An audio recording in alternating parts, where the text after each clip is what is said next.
Bonjour, c'est Amélie du blog Famille Épanouie. Aujourd'hui, je vais te présenter 10 objets que l'on n'a pas chez nous ou que l'on n'a plus.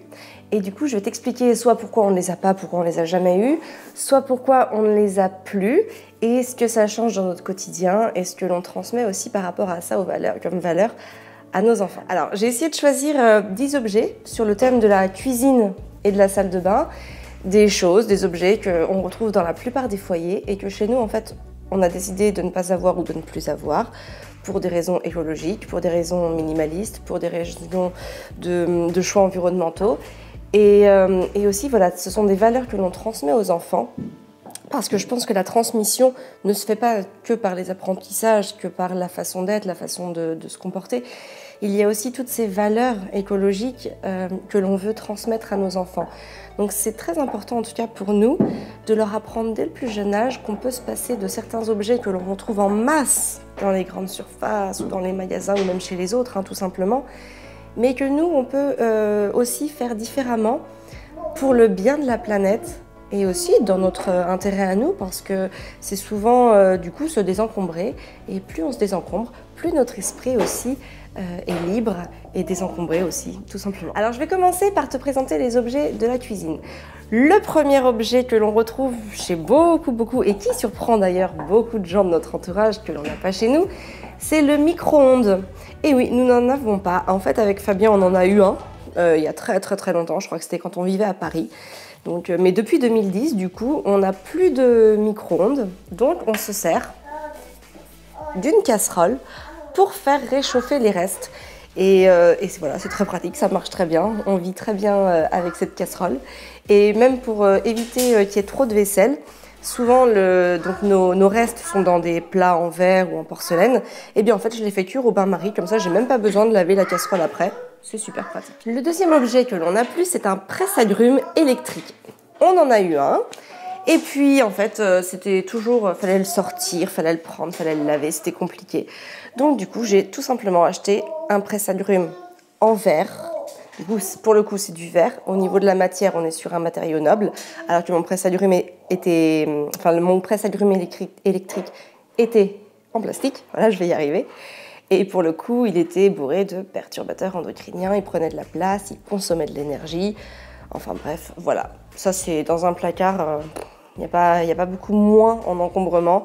Ça a été acheté en grande surface traditionnelle. La troisième chose que nous n'avons pas et que nous n'avons pour le coup jamais eu, c'est des essuie-tout Sopalin. Je ne veux pas citer de marque, mais bon, en tout cas, voilà, tu comprends le principe. On n'a jamais utilisé ça. Par contre, on a notre bonne vieille éponge.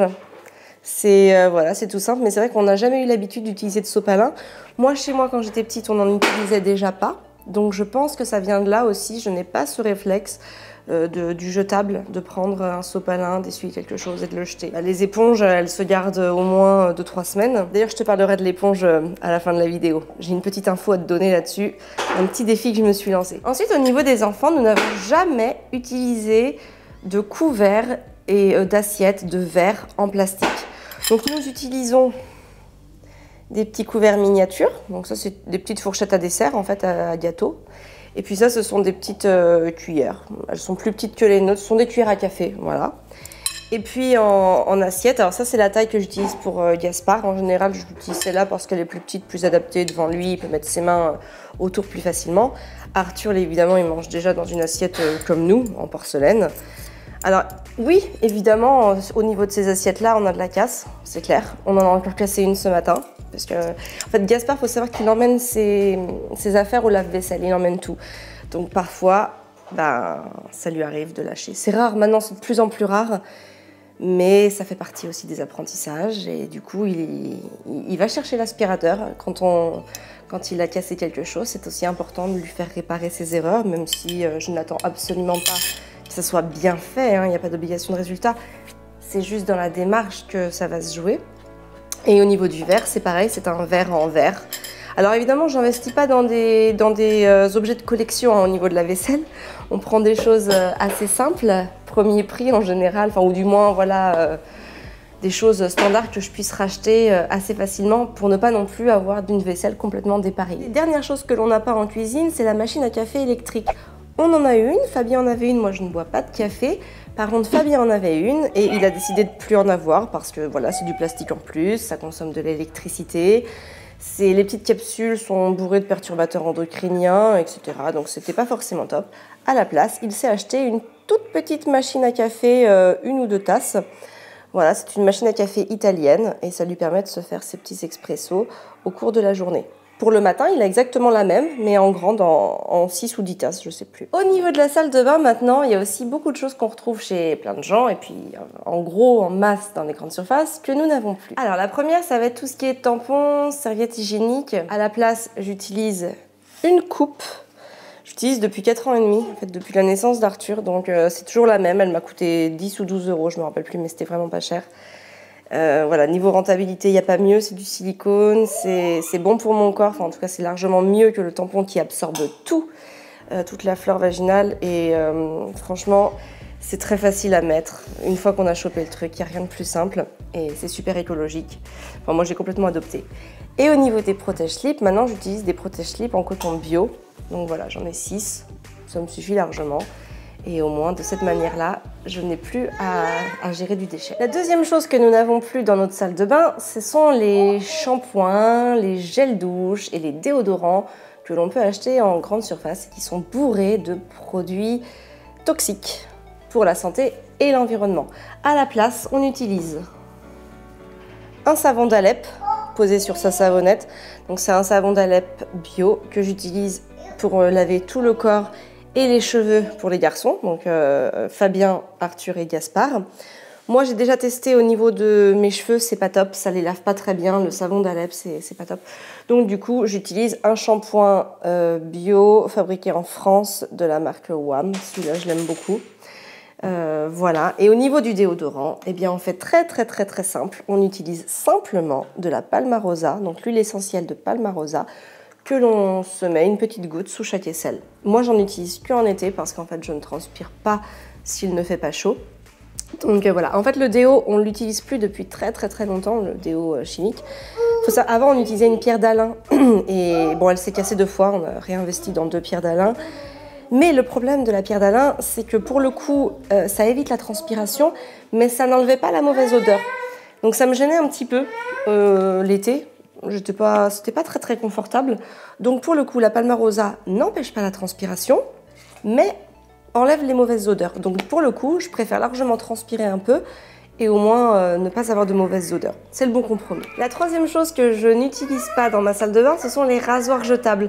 Donc j'ai jamais eu cette habitude-là depuis que je suis en âge de m'épiler. Donc je pense que ça vient de là aussi. À la place, j'utilise un simple épilateur électrique. Donc c'est mon deuxième en 20 ans, je crois. Ouais, à peu près. Donc autant dire que voilà, c'est un choix plutôt raisonnable, plutôt économique et qui permet aussi, encore une fois, de ne pas générer de déchets. Oui, mon anneau. Ah, tu veux t'asseoir à ton bureau?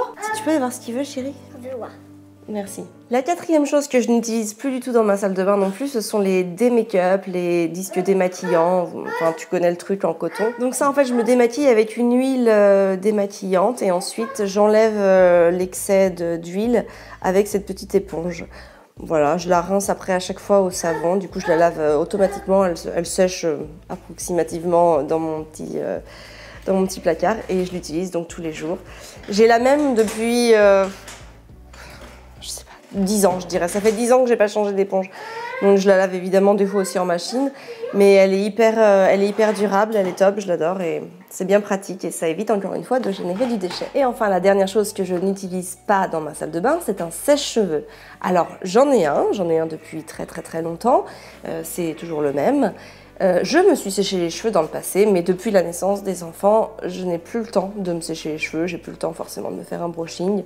Et puis surtout, en fait, ça casse ma nature de cheveux, ça les dénature, ça les brûle, ça les abîme.